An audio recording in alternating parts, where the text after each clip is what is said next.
Les États-Unis se sont rendus compte de leur perte hégémonique sur le monde. Désormais, c'est juste une question de temps.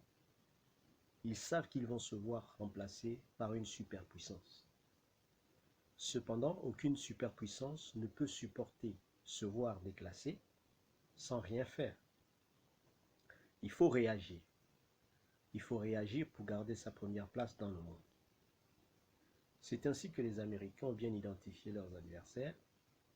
Ils ont compris la ruse, la malice, l'intelligence et la subtilité de la Chine. La Chine et la Russie, autres adversaires des États-Unis, ont renforcé ensemble leur coopération militaire et économique. Les États-Unis ont compris qu'il sera difficile d'affronter les deux puissances en même temps et espérer gagner le combat.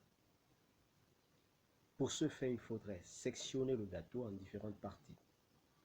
On commencera à prendre à partie la Russie. La guerre en Ukraine fait partie du plan, c'est-à-dire affaiblir profondément la Russie en détruisant son armée, ses munitions, ses chars, ses avions, son matériel militaire. Et nous savons tous qu'au sortir de cette guerre, la Russie sortira affaiblie.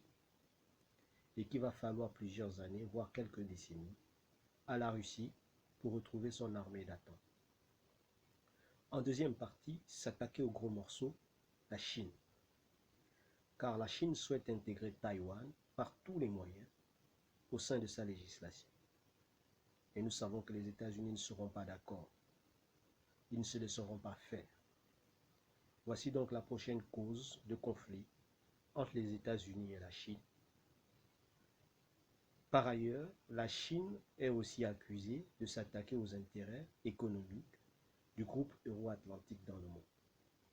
C'est clair. La Chine est désormais avertie. Elle est la prochaine cible sur la liste. Elle est classée dans l'agenda des États-Unis et de ses alliés. La Chine commettra une erreur grave en laissant le plan se dérouler comme indiqué dans leur agenda. Laisser la Russie être affaiblie, sachant qu'on sera la prochaine victime, on sera le prochain à être mangé. Il serait judicieux de se soutenir mutuellement dans ce combat commun. Ce combat prédit d'avance, où nous savons tous que les ennemis, les amis et les adversaires sont très bien identifiés sans aucune ambiguïté.